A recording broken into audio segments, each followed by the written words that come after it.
Hello, welcome to another cooking video, and today I will show you one of my favorite braised chicken stew dish. It's a variation of a French dish called coq au vin, which means chicken with wine.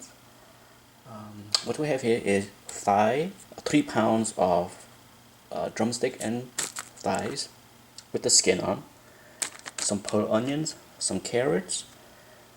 I have cornstarch here, but you can use flour. This is just to help thicken the stew. Red wine, you can use any kind of red wine, but I prefer Pinot Noir. And then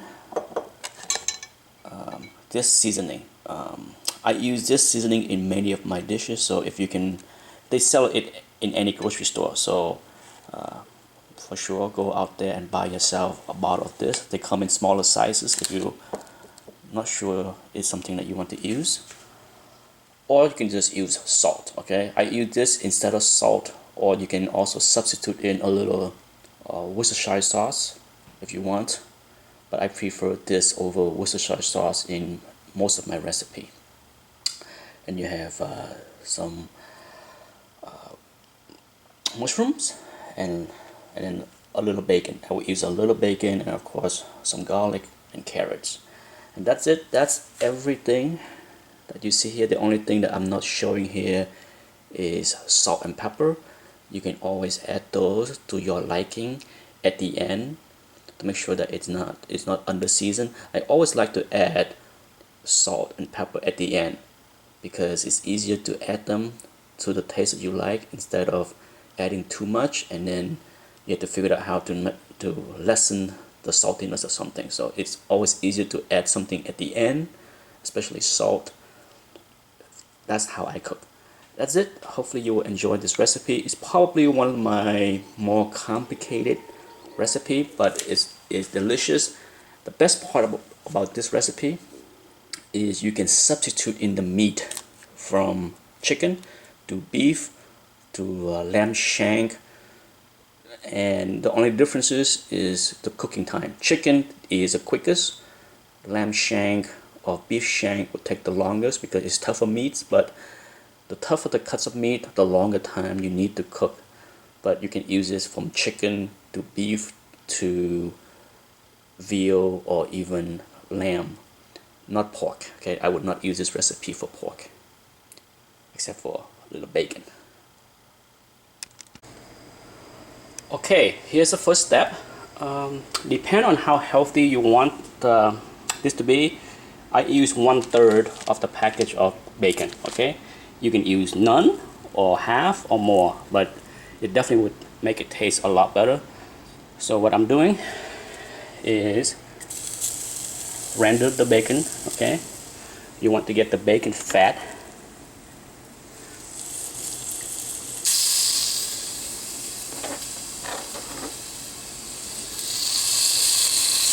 Okay, so when I come back, you will see how the bacon has rendered, and then we will continue with the next step. Okay, so the bacon is ready to be taken out. So what I will do is take the bacon out into a plate and leave the fat in there, okay? So that's what you will use the bacon later. Okay, so here I have roughly about 3 pounds of meat, okay? This would feed easily 5 people. So this recipe is for 5 serving, if not more, depending on how much people eat. But for me, this is a good way to measure this recipe is for 5 serving. What I will do next is just quickly using the bacon grease to fry the chicken because I can't do it with one hand. What you want to do is just brown the skin of both the thigh and the leg. Okay, you don't have to cook it. Just cook it on medium. Just get a good color on them. That's all you need to do. You do not need to cook them through. Okay. Okay, this is after 5 minutes. What I will do then is turn it. Okay, to get the other side slightly brown. What you do is you're adding flavor to the with the bacon and the fat flavor. Like I said, you just need to do 5 minutes per side. We're just browning it slightly. We're not cooking it thoroughly. There will be plenty of time for this thing to cook later. Okay, so there you go. Then another 5 minutes, I will take it out and then put in the thighs, and then cook the thighs in the same way. The reason why I did the drumstick separately from the thighs because they cook at different rates. So it's best to cook all the thighs together and then all the drumsticks together. Okay, so now I'm cooking the chicken thigh. As you can see, that's what the drumstick look like. I took it out to the side, put it next to the bacon, and now after 5 minutes, I'm ready to flip the thigh. And once again, give it a good 5 minutes on this side, and then you're done. Okay, as far as cooking this portion of the meat. The rest is braising.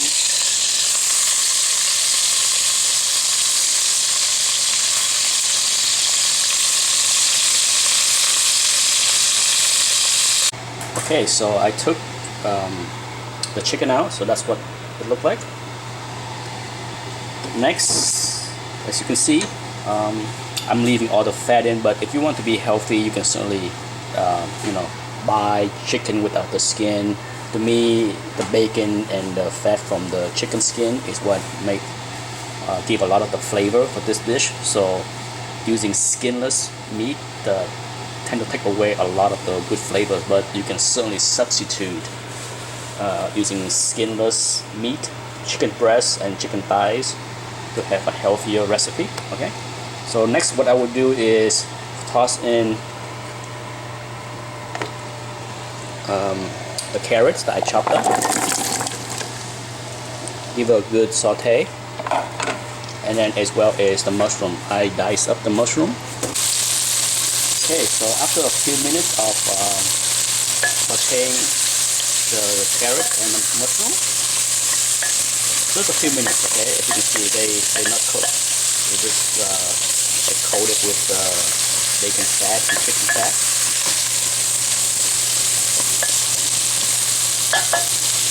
What I will do next is add a couple spoons of cornstarch. Now cornstarch will help thicken the gravy later. So depending on how thick you want the gravy to be, you can either add 2, 3, or 4 spoons. I tend to add 2 and 3. Okay, 3 spoons, and you can always add more. Okay, you can always add more later if you want the sauce to be thicker. But for now, toss it in. So 3 teaspoons of cornstarch. Okay, and you can already see it's thick enough.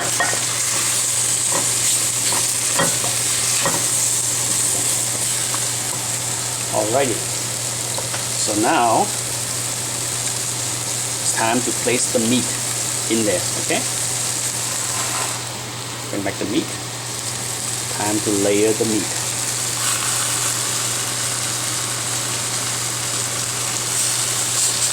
This might be too small of a pot. We'll see.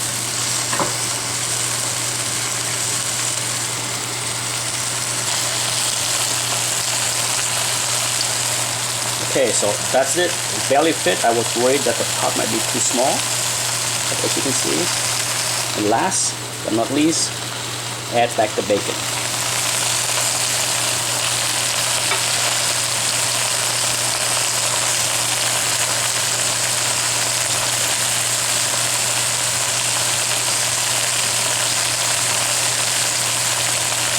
Okay, this is after 45 minutes. Whenever I say low heat or medium, every stove is different, so it's pretty hard for me you know, to estimate for people. So I just want to show you, this is my low, and that's about what the fry look like. And we are ready to add the pearl onions. Okay, so you can see that looks great. What I would do now is stir it a little bit, mix it up. As you can see, the meat are starting to fall off the bone. Okay, gotta be gentle. Try not to break up the meat too much. Trying to mix it up.